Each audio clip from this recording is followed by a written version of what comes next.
Hello folks, how's it going? So welcome to another One Piece review. This time we're covering manga chapter 1107. And I feel like this chapter was like Oda amping up the pacing and just like doing whatever he can to get the loose ends over with so he can get closer to Elbaf. That's literally what this chapter felt like. Let's get this last bit of Egghead Island over with so we can get closer to Elbaf. So he wanted to get certain plot points that we've been waiting months for. And it's ironic we got Law and Beppo on the cover page, considering number one, it's a cover request. Number two, considering members of the Blackbeard Pirates finally was shown on Egghead Island, and considering I feel like this is Oda striking while the iron is hot, because we just came off an incredible, well done episode. Episode 1093 was handled like that. Arguably is one of the better episodes they've done under this new art style. So yeah, so I definitely feel like Oda, this was kind of poetic considering who appears in this chapter. So we got Law and Beppo on the cover page.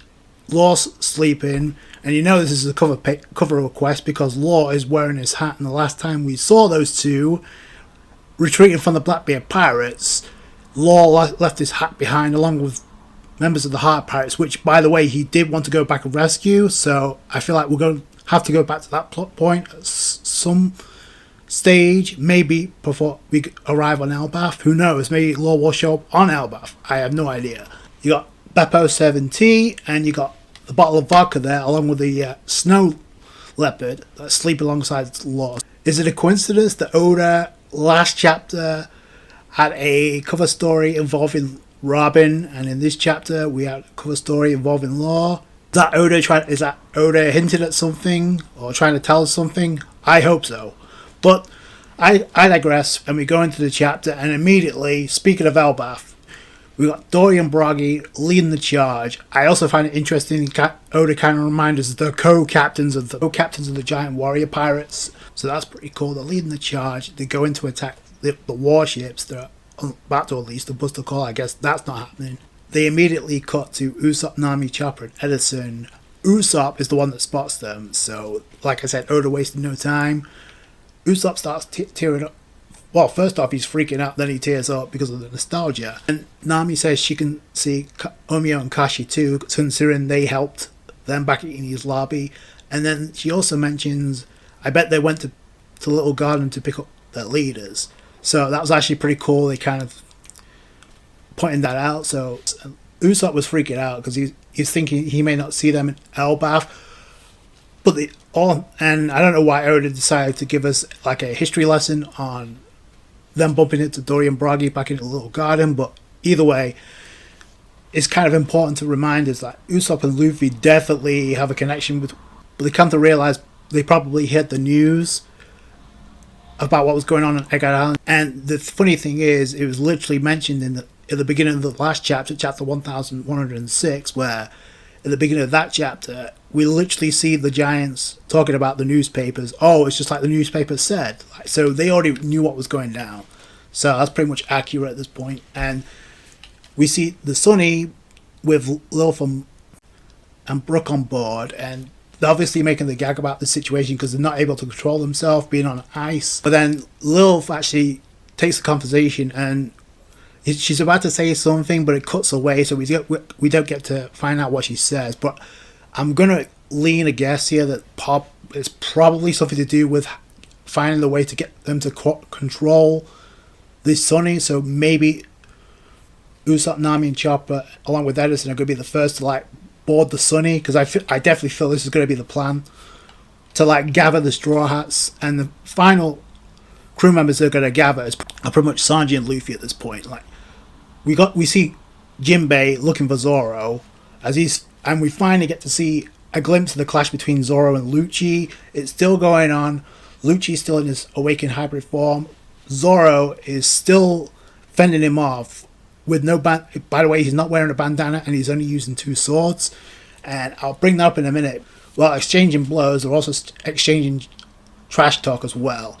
I feel like Zoro's a little bit more legitimacy to it, because Lucci has the balls to say you're just a burden to your crew at this point, and I'm like, yeah, okay. And I love this his counter argument to this, like, oh, it almost sounds like you think you're the one in control of this fight. So, and the reason that's interesting is because, like I just mentioned, Zoro's not wearing his bandana, going all out. He's not going fully serious yet. And he's at this point, he's only using 2 swords. He may pull out Emma. It's going to be a different story. Like I said, Lucci has the balls to say, like, Zoro, of all people, is a burden to his crew. Like, yeah, this coming from the guy that got KO'd by Stussy. Yeah, I don't think so. So, anyway, speaking of doing damage, we see the pacifistas, thanks to the commands of Bonnie, considering they're clones of her father, doing damage to more of the warships, and the Vice Admiral that looks like Vasco shot, he open fires and actually takes out one of the pacifistas, so that was actually kind of impressive. One of my favourite scenes in the entire chapter, and one of the most hilarious, because you literally got Luffy in the air doing the Nika dance, and as everybody's just looking on, like, what the hell, like, Luffy does not care one bit. He does mention, like, Bonnie, what's with the tears here?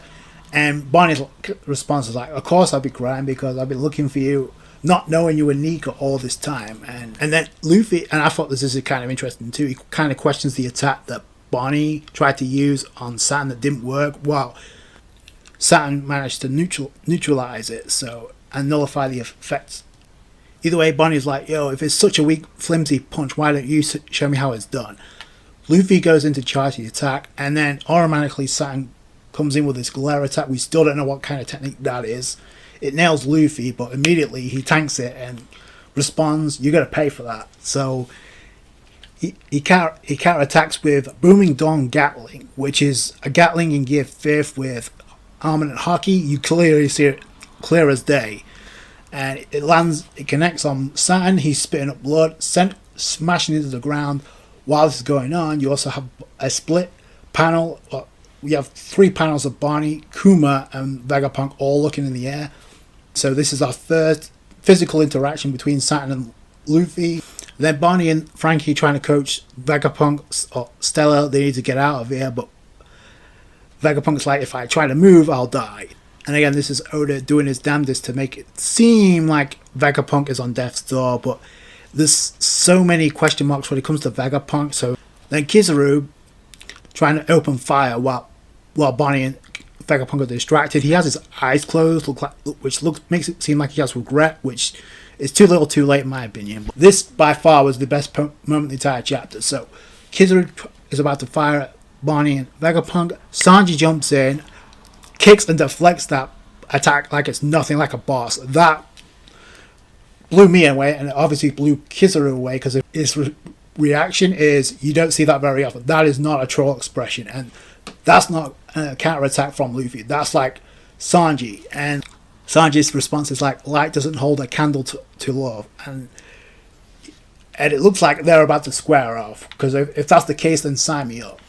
I was thinking, well, it would be cool to see them go at it, but with them in escape mode, I didn't see that being the case. But I guess there's a brief chance for that clash to happen. It looks like it's going to happen. You got Sanji looking like a boss, about to stare down Kizaru. If they got to pull the trigger and do this fight now, do it now, because we don't know what's going to happen with Kizaru after this, nor do I care. But if you're going to do this fight, do it now. And Kizaru is like, I'm in a pickle now. Like, are you really? Are you being a troll, or are you just being a jackass again? Because either way, it's like, yeah, it's like you can act like a troll all you want, but you got Luffy there not caring at all. Kizaru is staring them down. Sanji doesn't seem to care at all. You got Vegapunk left behind, like he's there alongside Luffy and Sanji. I definitely don't think he's dying. Then we cut to Saturn, who emerges from the rubble after getting punched down by Luffy, and oh boy, I was like. And all of a sudden, you see Katarina Devon from the Blackbeard Pirates alongside Van Ogre confronting Saturn. I'm like, oh boy.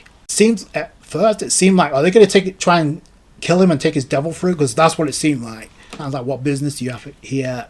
I'm surprised that a level 6 escapee would choose the life of a subordinate. And which is interesting, because it's like, it makes it seem like she can lead her own pirate crew. Of course, Katarina and Oda gives us the obligatory reminder of what each of the devil fruits are, and each of their identities. Is, if we didn't know the last 2 episodes happened, like Van Ogre has been part of the last anime, gave us a recap of who Van Ogre is and what he can do. Trust us, we didn't forget. But then they gave us a reminder of who Katharina Devon is. She has the nine-tailed fox, deep devil fruit, the dog fruit. It's a lot bigger deal than we initially thought, because it seems like she can lead her own pirate crew. Instead, she wants to become a subordinate of Teach because, according to her, he is special. And Saturn responds as his lineage, which is kind of interesting because, number one, we all know he's a D. I'm pretty sure they know he's a D, which is why his bounty is so freaking high. Or is it possible that he knows the connection that Teach has to Rox Dieselberg, which is something we've all been speculating, but we still don't have an answer to. When the Blackbeard pirates are in town, you know, shit's about to go down. So it's looking like they're about to do something, but Saturn tries to attack and then automatically Van Ogre warps them out of there like it's nothing. So what were they planning? Were they planning to catch Saturn while he was vulnerable? Because that didn't work. But then they teleport and they run into Caribou, who is still a part of this arc because he was left behind at the beginning by Zoro. Now he runs into Van Ogre and Katharina Devon, and he reveals he's nothing more than a fanboy of Marshall D. Teach. Even if it's a lonely lackey, he wants to become a part of the Blackbeard Pirates. So there you go, and that's surprisingly how Oda decides to end this chapter. Caribou interacting with the Blackbeard Pirates. We assumed he was already a member of the Blackbeard Pirates, but now Oda's kind of flipped the script and is no, he's nothing more than a fanboy. He's been a fanboy of Teach for so long. Here's the thing, he has a lot of intel that could be useful to Teach if he doesn't have that already.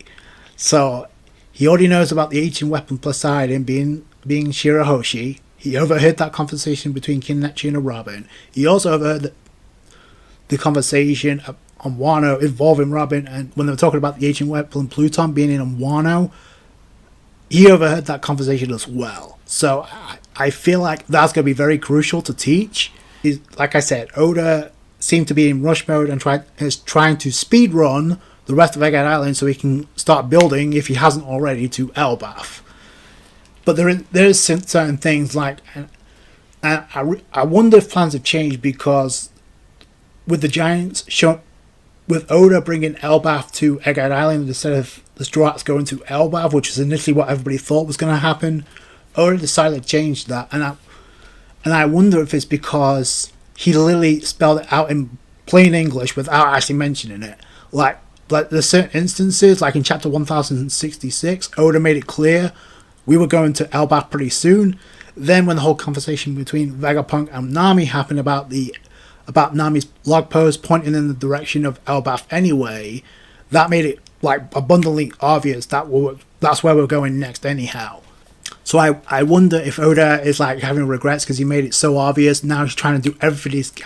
Okay, I may as well just speed run this and get certain things that have been, like I said, there's certain plot points been waiting months to find out. We got a glimpse into Zoro versus Lucci. How long was it since we saw that? How long's it been since we saw the ship with the Blackbeard Jolly Roger approaching Egghead Island? How long do we have to wait for that to be revealed? We didn't know. And with Van Ogre appearing here alongside Katharina Devon, a lot of us expected she would be here alongside Lafitte. But this is a game changer because Van Ogre was literally in the battle side involving Teach and Law. So if Teach is here as well, all hell is going to break loose. So Oda is trying to prep us for the finale, the literally grand finale of this arc. We get the first physical interaction between Luffy and Saturn, like I mentioned. Round 1 goes to Luffy. Again, we do have Sanji versus Kizaru. That should be hype if Oda follows through with that. And we should have the Zoro versus Rob Lucci fight wrapped up. We still have the giant mecha that recently awoken when the Drums of Liberation were playing, so that has to play a role too. Now we have the giants from Elbaf included, and I hope with the giant warrior pirates coming into Egghead Island instead of waiting to go to Elbaf, I hope this is Oda giving the push for Usopp to do something epic. I feel like this, why have Usopp acknowledge the fact, see that they're here if it's not going to push him to do at least something? Do that. Usopp's going to have a reunion of his own with Yasopp, because I definitely feel that we're also going to have the reunion with Shanks and Luffy. That's what's probably going to lead to.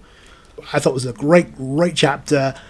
The ending was kind of confusing, but I guess Oda will make sense of it when the time is right. That's going to do it for you guys. Thank you so much for watching. Like the review if you did, thumbs up. I appreciate that. Subscribe to for One Piece.